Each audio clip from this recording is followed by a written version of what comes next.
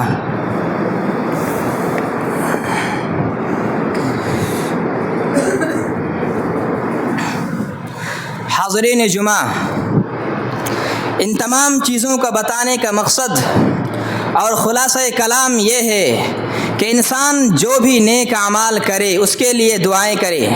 سلف صالحین کا یہ طریقہ رہا ہے کہ 6 مہینہ پہلے تو یہ دعا کرتے تھے اللہ کسی طرح ہمیں رمضان المبارک کے مہینے تک زندہ رکھنا, پہنچا دینا. اور اگر رمضان المبارک پا جاتے تھے تو 6 مہینہ صرف یہ دعا کرتے تھے اے اللہ جو صبح سے لے کے شام تک بھوکا رہیں اللہ اس کو قبول کر لینا. یہ دعائیں کرتے تھے سلف صالحین, ان کا یہ طریقہ تھا. لہذا ہمیں چاہیے کہ لعلکم تتقون کا مطلب یہ ہے کہ اگر تقوی شعار بندہ بنے, متقی بنے, پرہیزگار بنے تو چاہیے کہ ہمیں اسی طرح روزہ رکھنا چاہیے. ورنہ کوئی مقصد نہیں, فائدہ کچھ بھی فائدہ حاصل ہونے والا نہیں ہے. نہ تو صدقات و خیرات کا کچھ فائدہ ہونے والا ہے, نہ روزے کا کچھ فائدہ ہونے والا ہے, نہ نماز کا کچھ فائدہ ہونے والا ہے اگر صحیح طریقے سے ہم اس کو ادا نہ کریں. لہذا چاہیں لوگوں کہ ہم ان تمام چیزوں پر غور و فکر کریں, نبی صلی اللہ علیہ وسلم کی حدیث پر عمل کرنے کی کوشش کریں. اور یہ رمضان المبارک کا مہینہ ہے.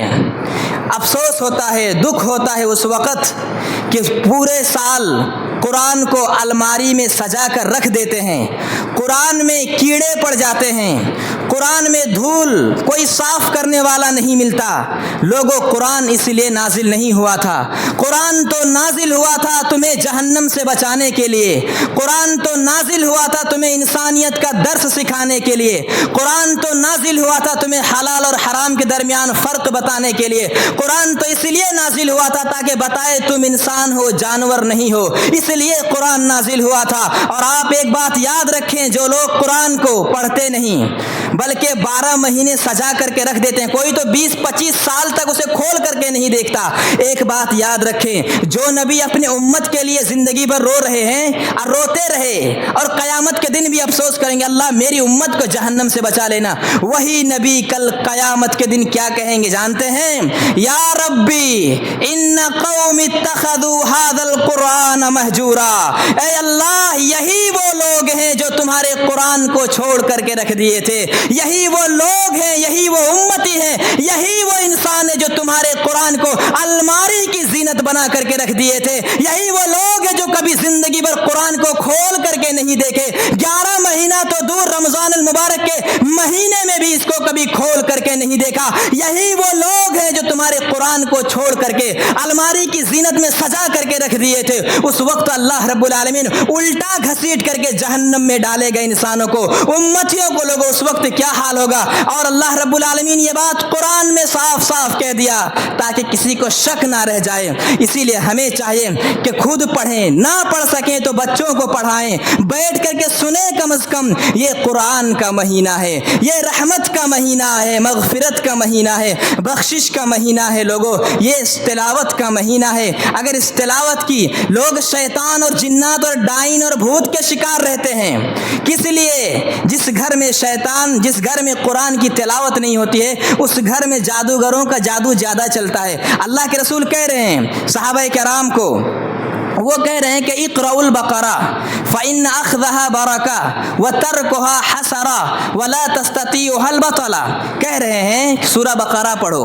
اس کا پڑھنا برکت ہے، اس کا چھوڑنا افسوس ہے، ندامت ہے۔ اور جس گھر میں سورۃ البقرہ کی تلاوت کی جاتی ہے اس گھر میں جادوگر کی جادو نہیں چلتی ہے۔ کیوں کہہ رہے ہیں اللہ کے رسول؟ جس گھر میں